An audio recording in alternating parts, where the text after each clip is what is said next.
तंत्रालय परमार्थ निकेतन धर्मार्थ में समर्पित हूँ आपकी सेवा में। परम विद्या पुण्यार्जक वार्तावली दैवज्ञ पंडित सुशील झा बाबा वयं अमृतस्य पुत्रः देदौल मीरापुर मुजफ्फरपुर वास्तव्य मृत्योर्मा अमृतंगमय। मित्रों, आज का विषय है संवाद औषधि, सुने समझें और व्यवहार में लावें। सुशीलामृत वाणी। कदर और वक्त भी कमाल के होते हैं। जिसकी कदर करो वो वक्त नहीं देता और जिसको वक्त दो वो कदर नहीं करता। हे प्रभु, ना मैंने तुझे देखा ना कभी हम मिले, फिर ऐसा क्या रिश्ता है। दर्द कोई भी हो याद तेरी ही आती है।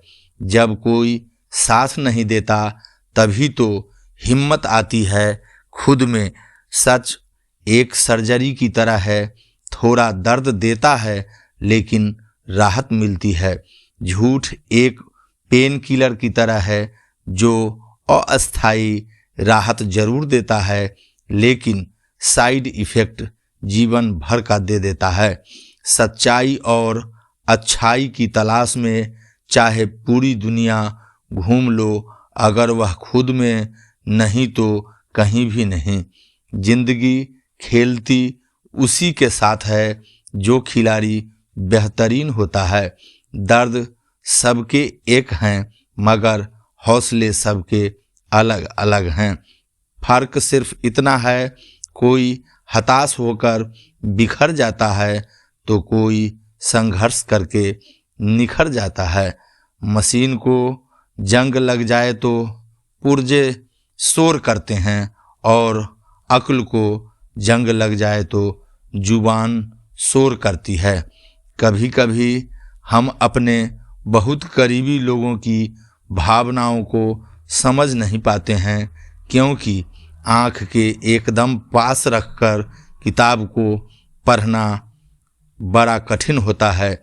स्वर्ग में सब कुछ है लेकिन मौत नहीं है। गीता में सब कुछ है लेकिन झूठ नहीं है। दुनिया में सब कुछ है लेकिन किसी को सुकून नहीं है। और आज के इंसान में सब कुछ है लेकिन सब्र नहीं। प्यास लगी थी गजब की मगर पानी में जहर था।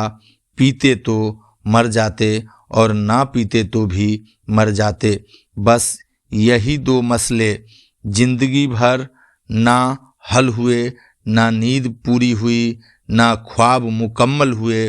वक्त ने कहा काश थोड़ा और सब्र होता, सब्र ने कहा काश थोड़ा और वक्त होता। शिकायतें तो बहुत है तुझसे ऐ जिंदगी, पर चुप इसलिए हूँ कि जो दिया तूने वो भी बहुतों को नसीब नहीं होता।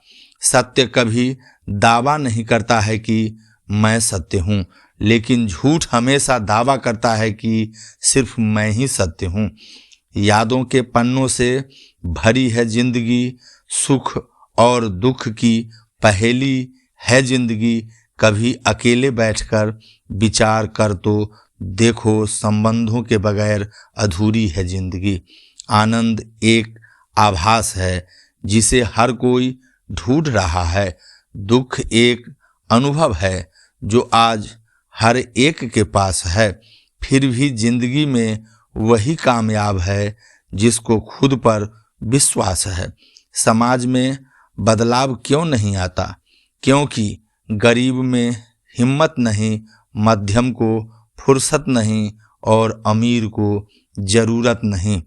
प्रणाम के परिणाम प्रणाम प्रेम है, प्रणाम अनुशासन है, प्रणाम आदर है, प्रणाम शीतलता है, प्रणाम सुविचार है, प्रणाम झुकना सिखाता है, प्रणाम क्रोध मिटाता है, प्रणाम आंसू धो देता है, प्रणाम अहंकार मिटा देता है, प्रणाम हमारी संस्कृति और सभ्यता है।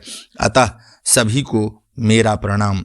बड़ा आदमी वो है जो अपने पास बैठे व्यक्ति को छोटा साबित न होने दे, कभी दूसरे के लिए अपनी खुशी को छोड़कर देखो, आने वाली खुशी का सूद दोगुना होकर तुझे मिलेगा। पिता के द्वारा डांटा गया पुत्र, गुरु के द्वारा डांटा गया शिष्य और सुनार के द्वारा पीटा गया सोना, ये हमेशा आभूषण ही बनता है। 1000 वर्षों में हम हिंदुओं ने सिद्ध किया है कि हम कट सकते हैं, घट सकते हैं, मिट सकते हैं, लुट सकते हैं, पर एक नहीं हो सकते। खाना खाओ मन भर, न छोड़ो कन भर, उतना ही ले थाली में, व्यर्थ न जाए नाली में, क्योंकि यह पिता के मेहनत का आदर है, माँ के श्रद्धा परिश्रम का आदर है, एवं यह देश के किसानों एवं भूखे गरीब के प्रति आदर है। पानी मर्यादा तोड़े तो विनाश होता है और बानी मर्यादा तोड़े तो सर्वनाश होता है। घर में चाहे 10 कमरे हों, लेकिन सबसे ज़्यादा रौनक उस कमरे में होती है जिस कमरे में माँ होती है। मैं अपनी ज़िंदगी में हर किसी को अहमियत देता हूँ, क्योंकि जो अच्छे होंगे वो साथ देंगे और जो बुरे होंगे वो सबक देंगे। जिंदगी जीने के लिए सबक और साथ दोनों जरूरी है। बिना सोचे जो हो जाए वही प्रेम है, सोच कर करते जो वो तो एक गेम है। मोमबत्ती को भी आखिर में ही पता चला कि उसे उस धागे ने ही खत्म किया जिसको वो सीने में छुपाए रखती थी। ठोकरें गिरा नहीं सकती अगर जिद हो जीतने की, तो परिस्थितियां भी हरा नहीं सकती। जिसे अकेले में रोकर चुप होना और अपना दर्द छुपाना आता है, वो इंसान आज की इस दुनिया में सबसे ताकतवर है। अच्छी सोच, अच्छा विचार और अच्छी भावना मन को हल्का करती है। जिस घर में पहले बड़ों की सलाह नहीं ली जाती है, उस घर में बाद में वकीलों से सलाह लेनी पड़ती है। बहुत ही आसान है जमीन पर मकान बना लेना, दिल में जगह बनाने में जिंदगी गुजर जाती है। सोता है शरीर और जागती है आत्मा, ध्यान में बैठो मिल जाएगा परमात्मा। ऊंचे दर्जे के लोगों से संबंध रखने पर सिर्फ सलाह मिलेगी, साथ नहीं। संसार के सभी धर्मशास्त्र यही कहते हैं, मानव स्वयं अपने अंदर दानव पैदा कर पतन मार्ग पर चल पड़ते हैं। गीता में कहा गया है कि जब सत्य की असत्य से लड़ाई होगी तो सत्य अकेला खड़ा होगा और असत्य की फौज लंबी होगी, क्योंकि असत्य के पीछे मूर्खों का झुंड भी होगा। बने प्रतिभात्म निर्भर, शुभं करोति कल्याणम।